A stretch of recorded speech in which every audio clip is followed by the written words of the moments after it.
All right, so buckle up. Because today we're diving into something I always found kind of fascinating, but also, honestly, a little intimidating. The 48 Laws of Power. Yeah, the title can definitely sound a bit intense, like some kind of handbook for, world domination. Right, like, am I going to finish this deep dive and suddenly be able to control people's minds? Well, not exactly mind control, but these laws, based on timeless wisdom, historical figures, they're more like an X-ray into the forces that are always at play, right? Like at work, in your personal life, even just like fleeting interactions. Okay, so decoding the human operating system. That's way more interesting than just like being sneaky or something. Exactly. It's about understanding the subtle dynamics of power. So where do we even begin with something this massive? What's the first rule in the Power Playbook? Well, the excerpts really emphasize indirect action. They argue that coming on too strong or revealing your ambitions too openly can actually make you vulnerable. So less bulldozers, more like chess master, making moves without revealing the whole strategy. Exactly. It's about strategic maneuvering, not brute force. I can dig it. So do you have a good example of this in action, like from the source material? Yeah, take the example of Sennorikyu. This guy was a highly favored advisor to the emperor in Japan, Hideyoshi. Okay, top of his game, total insider. Right. But guess what got him sentenced to death? Ooh, this is where it gets good. Yeah. Okay, let me guess. Did he fall in love with the emperor's wife? Not quite. A statue. Wait, what? Someone got executed over a statue. I'm going to need some context here because that just sounds wild. Right. So Rikyu had this statue carved of himself, and the placement or the pose or something was seen as disrespectful to the emperor. Even if it wasn't intentional. Exactly. He misjudged the power dynamics, assuming that his position made him untouchable. So even when you think you're at the top, one wrong move. Can change everything. Oof. Talk about high stakes. Yeah. This isn't just ancient history, though, right? Mm. How does this indirect action thing play out in, like, the real world today? Okay, so think about it. Have you ever seen someone at work who's constantly, bragging about their achievements, trying to grab the spotlight? Oh, yeah, we've all worked with that person. Right. How does that usually work out for them? Not great, honestly. Hmm. People tend to resent that kind of behavior. It feels inauthentic. Exactly. What they're doing is they're announcing their ambition really loudly. And what does that breed? Envy, competition, maybe even sabotage. Exactly.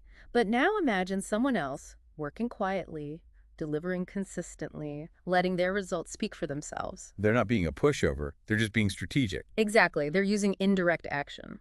Okay, so it's about choosing your battles, or maybe choosing your battlefields, where things are a little less obvious. Exactly. And that brings us to another key law, the power of perception. Oh, this is where things get juicy. Because it's Yeah. not just about what you do, it's about how it's perceived, right? Right. The excerpts really highlight how manipulating appearances, even in subtle ways, can totally change how people respond to you. Okay, and who better to illustrate this than, like, the OG master of spectacle himself, P.T. Barnum? Right. Talk about a guy who understood the power of perception. And controversy, right? Didn't he stage, like, a whole bunch of hoaxes and stuff? He sure did, that whole thing with the hypnotism and the fake threatened finger amputation.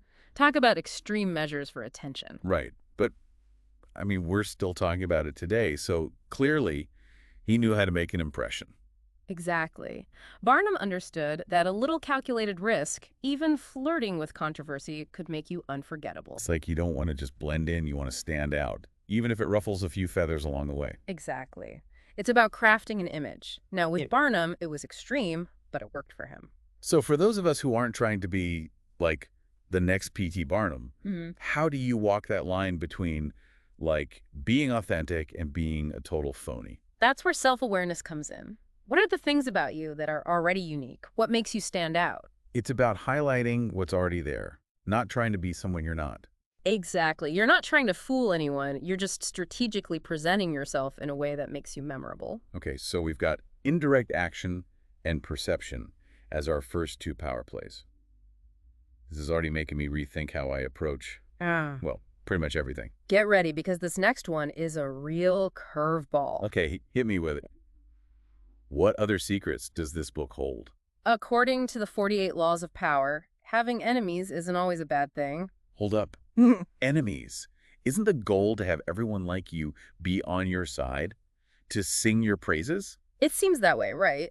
But these excerpts, they argue that enemies can actually be a source of strength. Okay, I'm going to need you to elaborate on that one because on the surface, it seems a little counterintuitive. Sure. They give the example of Mao Zedong during, World War II when Japan invaded China. Okay, high-stakes situation for sure. Right. So some of his advisors were like, hey, let's just let our rivals, the nationalists, wear themselves down fighting the Japanese. Okay, so preserve your own strength while your enemies weaken themselves. That makes sense strategically, but it also seems incredibly risky, right? It is risky, but Mao was like, nope, we're fighting.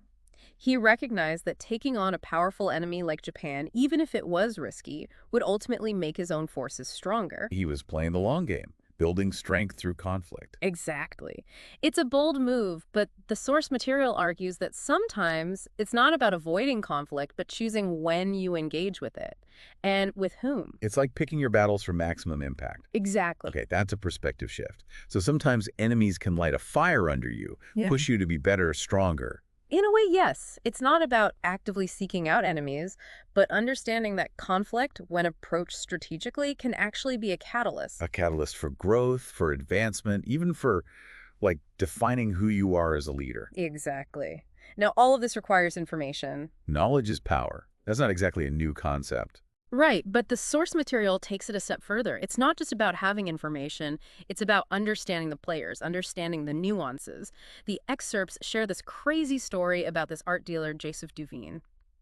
So this guy used to secretly pay the servants of his wealthy clients. Wait, he bribed the help. Was he trying to, dig up dirt on his clients or something? What was he after? Not dirt, exactly, more like .intel. He wanted to know what kind of art they liked, what their habits were, their weaknesses, all of it.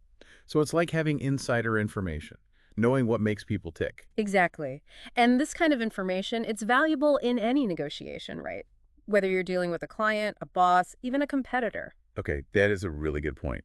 This deep dive just went from 0 to 60. Yeah. I need a minute to process all this. We're just getting started. The next law we'll explore delves into the power of illusion and fantasy, which feels like it deserves its own deep dive. Oh, I am here for it, especially after that P.T. Barnum story.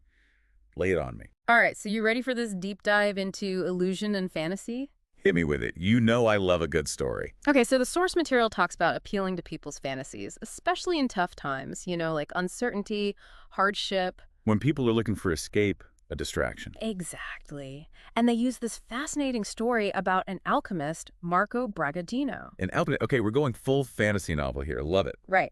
So this guy, Bragadino, he promises he can save Venice from financial ruin. A bold move. He claims he can create gold. Alchemy. I knew it. Okay, but did he actually deliver? That's the thing about a good illusion, you don't have to. He strung the Venetians along for years. Years? Wait, seriously? They just believed him? He gained wealth, influence, a following, all without producing a single gold coin. Wow, he was a master manipulator. He understood that when people are desperate, they want to believe in something, even if it's too good to be true. Exactly, and haven't we seen that throughout history, even today? People are drawn to those who offer these simple solutions to complex problems, even if those solutions are 99% fantasy. Exactly. It's the allure of a quick fix, a magic bullet. Okay, that is a little unsettling. It's like, how do you spot those false prophets, the ones who are all smoke and mirrors? That's where critical thinking comes in, right? Yeah. Don't just accept things at face value, question them. Do your research, look beyond the surface. Exactly. Consider the source. Are they promising the impossible? Are they preying on people's fears, their insecurities? So it's about being an informed consumer of information, whether it's a political campaign, a marketing pitch, or even just someone trying to sell you on an idea. Exactly. Don't let that desire for an easy answer cloud your judgment. Okay, noted. Be discerning. Don't fall for the hype. What's up next in our deep dive into the laws of power? We're on a roll here. This next one might surprise you. The source material talks about the danger of appearing too perfect. Hold on. Are we saying, striving for perfection is a bad thing? It's not about shunning excellence. It's about understanding that envy is a powerful motivator. Right. Even at the top, there's always someone gunning for your spot. So how do you balance being great at what you do without attracting, unwanted negativity? Well, the source material uses the example of Lola Montez. She was a woman who basically rose to fame and influence in 19th century Europe. Okay, so we're talking like celebrity status, major influence. Exactly. But her time in London ended abruptly after a single audacious act. Okay, I'm on the edge of my seat. What does she do? Lola was supposed to attend a performance of Macbeth. Shakespeare. Always a good choice. Right. But here's the thing. Queen Victoria was also attending this performance. And Lola, she showed up late. Fashionably late, I hope. Not even close. She completely upstaged the Queen. And let's just say it did not go well. Ouch. Talk about a power play backfiring. Right. Lola was immediately ostracized from London society. Just like that. So even after a carefully calculated rise to the top, one misstep, especially one that's like rooted in arrogance, Didn't cost you everything. it's like the saying, the bigger they are, the harder they fall. Exactly. Lola's story reminds us that maintaining power often requires a degree of strategic humility. Okay, I like that. Strategic humility. Yeah. You don't want to appear weak, but you also don't want to make yourself a target by being, like, too flashy, too arrogant. Precisely. Now that brings us to the power of silence. Oh, silence. So we're going from P.T. Barnum's theatrics to, like, playing it cool. In a way, yes. It's not about becoming a mime or anything. This law, it emphasizes that sometimes saying less. Can be the most powerful move of all. Exactly. Think about it when you're constantly talking, explaining, defending. Yeah. You risk generating resistance. Ugh, yes. Even when you're right, it's like the more you push, the more people push back. Exactly. But when you achieve your goals quietly through your actions, it's harder for people to find fault. Oh, I like that. It's like a stealth approach. You're operating below the radar, but you're still getting things done. Precisely. And it often leaves a more lasting impression. Words can fade from memory, but actions. Actions speak louder than words. Exactly. Okay, so instead of talking about what you're going to do, just go out there and do it. Let your actions speak for themselves. That's a powerful concept. What's next? Cultivating a following. Okay, so we're shifting gears from the power of silence to the power of the crowd. Yeah. I'm intrigued. Right. The source material argues that we have this deep-seated need to believe in something larger than ourselves. To be a part of something, a movement, a cause. Exactly. And those who can tap into that need, they can amass significant power. It's like those charismatic leaders, the ones who paint Yeah. those grand visions of like a better future. Exactly. They offer this sense of belonging, a shared purpose, and people are drawn to that. So it's about creating a tribe, a community, making people feel like they're a part of something bigger than themselves. Exactly. So if you want to build a following, whether it's in business, politics, even just your social life, you need to offer something more than just like a product or service. Right. You need to connect with people on an emotional level, give them something to believe in. Create a shared narrative, a story that resonates. This deep dive is like a masterclass in building a movement. And remember, even if we don't use these tactics ourselves, just recognizing them is powerful. Knowing the game being played, right? Exactly. Awareness is key. These laws, they can be used for good or ill. Understanding them helps you make informed choices about, how you navigate the world. Okay, so be aware, be informed, make conscious choices. Got it. What's the next law have in store for us? This one's all about action, boldness, decisiveness. Okay, so channel my inner superhero. Time to unleash my inner boldness. Love it. In a way, yes. Hesitation, timidity, those can be detrimental. It's often better to act boldly. Even if it means, like, making a few mistakes along the way. Exactly. The source material says it's better to act and course correct than to be paralyzed by indecision. So fortune favors the bold. I can get behind that. It's about calculated risk-taking. The source material emphasizes thinking through your actions, anticipating obstacles, planning your moves. Strategic boldness. I like it. What else? What else does it say about mastering this whole boldness thing? It says, if you make a mistake, correct it with even more boldness. Wow, double down on the boldness. Exactly. Own your actions. Show that you're not afraid to take risks, to learn from your mistakes. Okay, boldness, resilience. Yeah. Definitely adding those to my power move checklist. Good. Because this next one might seem a little counterintuitive. Make your accomplishments seem effortless. Wait, effortless. Mm-hmm. But isn't hard work, like, essential for success? Absolutely. Hard work is essential.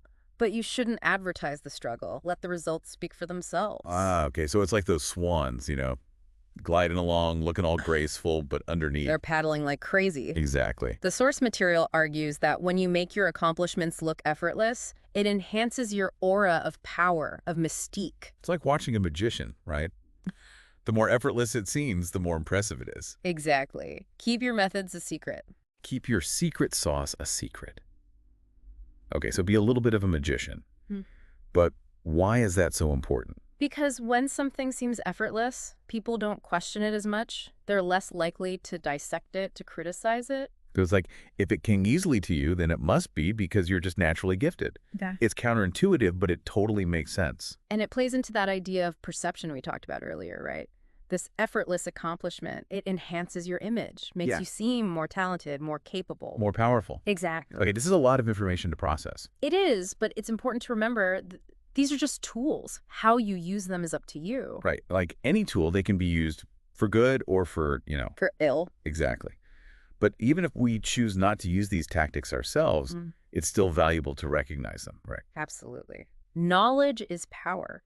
Understanding these laws can help you from being manipulated, from being taken advantage of. Okay, so be aware, be informed, and make conscious choices about how you move through the world. What else? What other gems of wisdom are hidden in these laws? This next law is all about your inner circle. Ooh, okay. So who should I be surrounding myself with to, up my power game? Well, the source material is pretty blunt about this one. Avoid chronically unlucky or unhappy people. Wait, seriously? Like, ditch your friends when they're going through a rough patch. That seems a little harsh, don't you think? No, it's not about abandoning your friends. It's about recognizing that negativity. Yeah, it can be contagious. Exactly. It's like a bad cold going around the office. You can't help but catch it if you're exposed for too long. So what, I need to, wear a mask around my Debbie Downer friends? Not quite, but setting boundaries is important. You can be supportive without letting their negativity drag you down. It's about protecting your own energy, right? Exactly. You can't be everyone's therapist. Sometimes you need to prioritize your own mental and emotional well-being. So choose your inner circle wisely. Surround yourself with people who lift you up, inspire you, challenge you in a good way. Precisely. Seek out the company of those who are positive, successful, aligned with your goals. It's like that saying, you're the average of the 5 people you spend the most time with. Exactly. The people we surround ourselves with have a profound impact on our lives. Okay, I'm adding inner circle audit to my to-do list. Good. Now, get ready for this next one. This law is about the strategic use of absence. Absence? How can being absent be a power move? Isn't it all about being present, being in the room where it happens? That's what makes this law so interesting. The source material suggests that by making yourself scarce, you actually increase your perceived value. Ooh, it's like playing hard to get. Absence makes the heart grow fonder. Exactly. When you're always available, always around, people start to take you for granted. But if you're only around sometimes, it's like a special treat. Precisely. You create this sense of mystery, of intrigue. It's like that limited edition item everyone wants because it's rare. Scarcity equals value. Exactly. Whether we're talking about a product, a service, or even your time and attention. Okay, so if you want to be in demand, make yourself less available. It seems counterintuitive, but I can see how it works. Any caveats to this law? Yeah, the source material suggests this tactic is most effective once you've already established yourself. So if you're already a valued member of the team, taking a step back can actually make people realize how much they need you. Exactly. Your absence highlights your contributions, makes people appreciate you more. Okay, it's all about finding that balance, creating a sense of anticipation, but not disappearing completely. Precisely. Now get ready for a real head-scratcher, the art of unpredictability. Unpredictability. Okay, so we're talking about keeping people guessing, right? Throwing them off balance. Exactly. The excerpts argue that humans, we crave predictability. Routines, familiarity, knowing what to expect. It's comforting. Exactly. Predictability gives us a sense of control. But when someone's unpredictable, it's unsettling. Exactly. And according to the 48 Laws of Power, cultivating an air of unpredictability can make you seem more powerful, more intimidating even. Because people can't control you, right? They don't know what you're going to do next. Exactly. And this tactic, it can be especially effective in negotiations, competitive situations. Think about it. If your opponent can't predict your next move. It's way harder to outmaneuver you. Exactly. Okay, so don't be predictable. Got it. Channel my inner wild card. But like strategically, right? Not just random chaos. Exactly. There should be a purpose behind your actions, even if it's not immediately apparent. Calculated unpredictability. I like it. Exactly. Okay, we've covered a lot here. But with all these strategies, all these power plays, how do you make sure you're not, crossing any ethical lines? The million-dollar question. Well, the source material emphasizes the importance of clean hands. So no blood on my, metaphorical power suit. Exactly. Even when you're engaging in these power plays, appearances matter. You need to appear virtuous, efficient. So it's all about maintaining that squeaky clean image, even if things aren't always so squeaky clean behind the scenes. right, like a politician who always presents themselves as like an upstanding citizen, Yeah. even if there are rumors of, Shady dealings. Exactly. Yeah. So how do you do that? How do you keep your hands clean in a world that isn't always so clean? The excerpt suggests using scapegoats, intermediaries, create distance between you and anything that could tarnish your image. It's all about plausible deniability. Exactly. Now, again, this is a tactic that should be used sparingly, ethically. Right, because there's a fine line between being strategic and, being downright unethical. Exactly. This is a lot to process. Okay, I'm adding strategic blame shifting to my list of power moves, Yeah. but with a big asterisk next to it. We should always strive to be ethical and responsible in our actions, right? Absolutely. These laws of power are tools, and like any tool, they can be used for good or for ill. The source material doesn't advocate for using these tactics in a manipulative or harmful way. It's more about awareness. Right, it's about understanding how power operates, so you can navigate those dynamics effectively. Exactly. Knowledge is power, right? The more you understand these laws, the better equipped you'll be to, achieve your goals, build relationships, that sort of thing. Okay, so we've covered a lot of ground here. Indirect action, perception, enemies, information gathering, illusion, perfection, silence, following, boldness, effortless accomplishment, inner circle, absence, unpredictability, clean hands, and, oh yeah, strategic blame shifting. What else? What other insights can we get from these excerpts? Well, there's a fascinating section on the importance of playing on people's fantasies. Okay, so we're talking about appealing to people's desires, their hopes, their, escapist tendencies. Exactly. The excerpts argue that people are often drawn to those who offer them a break from reality, like a glimpse of something better, something more exciting, more fulfilling. It's like those fantasy novels, right? The ones that transport you to another world, a world where anything is possible. Precisely. And the source material suggests that you can use this very human desire for fantasy to your advantage. By creating a compelling narrative. Exactly. Or offering a vision of something that appeals to people's deepest desires. Okay, I'm seeing the potential here, but this feels like walking a tightrope. How do you do that ethically? Right. It's about being mindful of your intentions. The source material doesn't necessarily condone manipulation or exploitation, but it acknowledges that these tactics exist. Okay, so it's a tool, like we've been saying. It all comes back to how you use it. Exactly. Are you using your understanding of human psychology to empower people or to manipulate them for your own gain? It's a question worth considering. Absolutely. Okay, lots to ponder there, but we're on a roll. What's next? Well, there's this idea that to be treated like a king, you have to act like one. Ooh, I like the sound of that. Fake it till you make it, It's a bit more than just faking it. It's about cultivating a presence.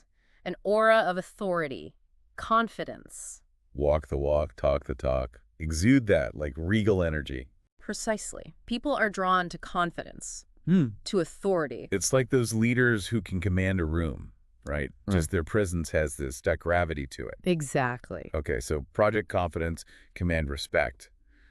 But it sounds like it has to be more than just an act, right? You have to actually believe it. The excerpt suggests that true power comes from within, from a deep sense of self-belief. So you can't just act like a king. You have to believe you are one. Exactly. Okay, that's a powerful concept. Cultivating a kingly presence is going on my list of power moves, for sure. But I'm also adding a note to, work on my own self-belief. Sounds like a good plan. Okay, so what else can we learn from these laws of power? We've covered so much ground already. Well, this next one emphasizes the importance of mastering the art of opportunity. Timing is everything, right? Exactly. The source material really emphasizes patience, waiting for the right moment to make your move. Because if you rush into things, it can seem like you're not in control. Exactly. Patience conveys confidence, power. So it's like being strategic with your timing. Precisely.